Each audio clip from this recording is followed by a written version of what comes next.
I will share with you a story of an international collaborative research project that I conducted in partnership with the uh, Indonesian colleagues. First, I would like to give you an overview of the study, then I will talk about a specific aspect of the research in detail. The research topic was exploring the factors affecting maternal nutrition and health. In Minangkabau, a matrilineal community of Indonesia, the Minangkabau people of West Sumatra in Indonesia are renowned for their matrilineal culture, with the property and land passing down from mother to daughter. Despite there being a fairly balanced social status of women in the community, the impact of health inequalities is uneven. We designed this study to understand the relationship between different factors and maternal nutrition. The study was funded by the British Council under Researcher Links Travel Grant Scheme. I was interested in the topic from anthropological perspective to explore the relationship between social, cultural, and economic context in such a distinctive community with maternal nutrition and pregnancy-related health outcomes. Considering the exploratory nature and objective of this study, the quantitative research methods such as trials, questionnaire, and surveys were deemed unsuitable. Therefore, in this study, we chose qualitative methods to collect the data. So data collection, the data was completed in around 6 months, including 1 month of fieldwork using the qualitative methods in collaboration with partners from University of Andalas, Padang, Indonesia.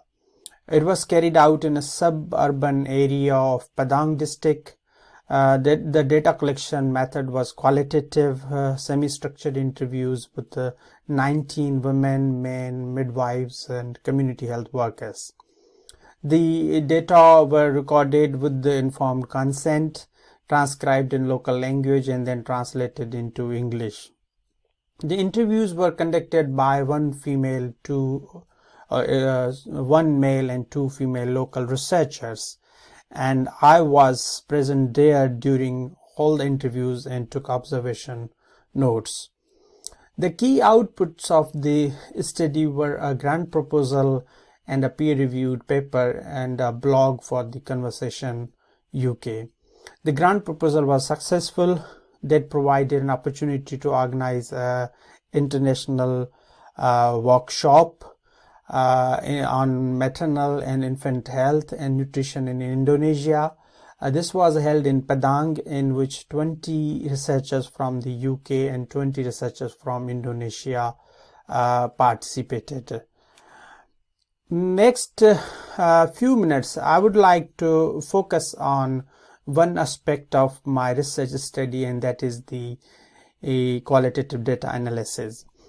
So we divided the analysis into 2 stages. So one stage was the preparation of the data set, and the second was actual analysis. So in the first stage, as I said, we had 19 audio recorded interviews in Indonesian Bahasa or language.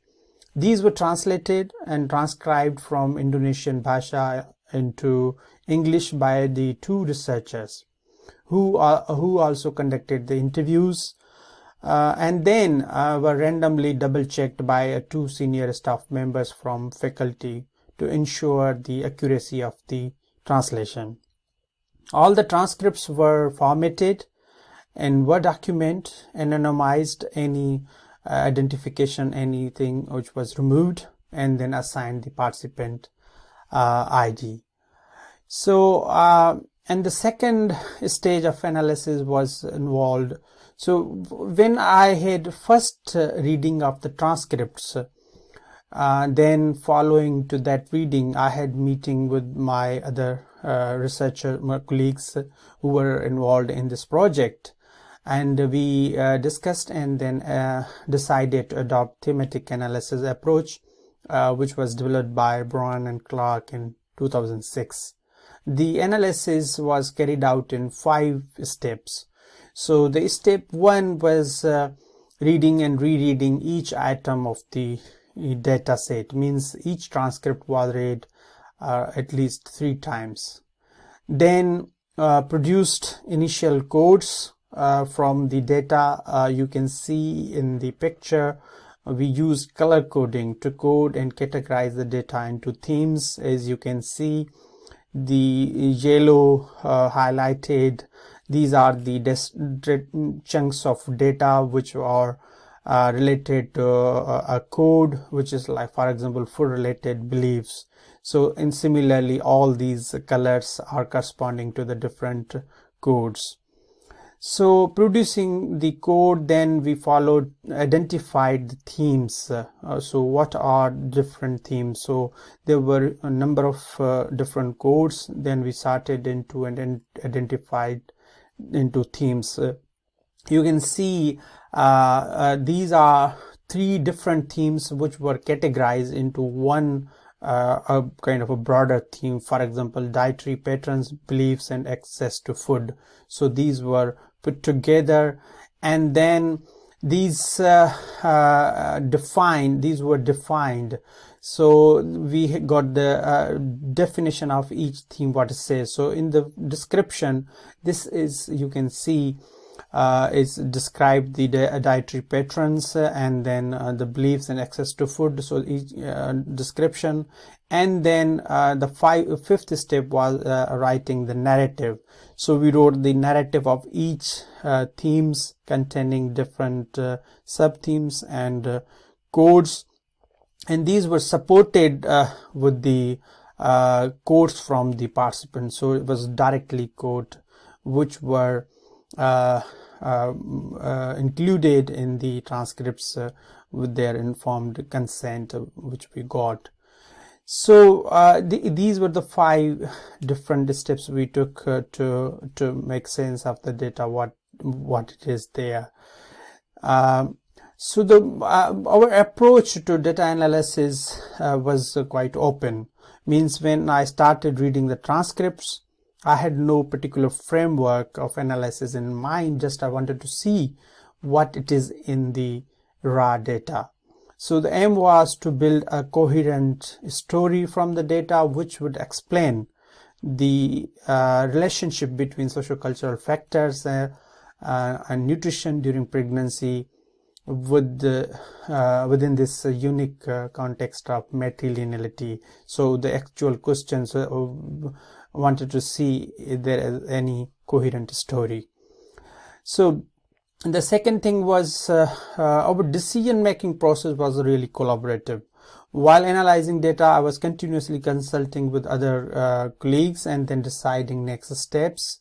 For instance, in my initial reading, I noticed some of the transcripts were quite thin, means there was not enough data in those transcripts. Consequently, I consulted with my partners and we decided that a partner from Indonesia need to re-listen the audio recordings of those interviews and see if anything is missing. We found it was very useful process, as after re-listening the recordings, the researcher was able to fill the gaps. Therefore, we decided to translate and transcribe all of 19 interviews once again. It took long time and efforts, but at the end we had a sound data set for the analysis. The language barrier was the key limitation of the study. However, in close collaboration with the local researchers, every care was taken to interpreting the interview transcripts with cross-validation by other research team members to reduce the risk of bias. So the collaboration was the key factor behind the success of the study and following projects.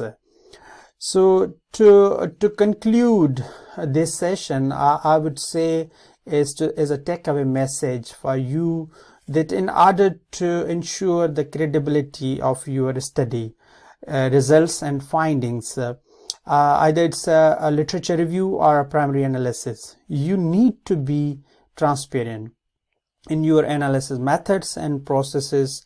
That means recording all the decisions and steps you have taken to do the analysis. And thanks for listening. If you are interested in developing your skills in qualitative research, from designing a qualitative research, finding funds for that, and also data collection, analysis, and publishing studies, or such kind of skills and knowledge, please do subscribe to this channel. I will be continuously posting these type of videos, and it would be useful. If you have any particular questions about these things, you can post on the comment section down in the video, and I will try to respond those questions to you. Thank you very much.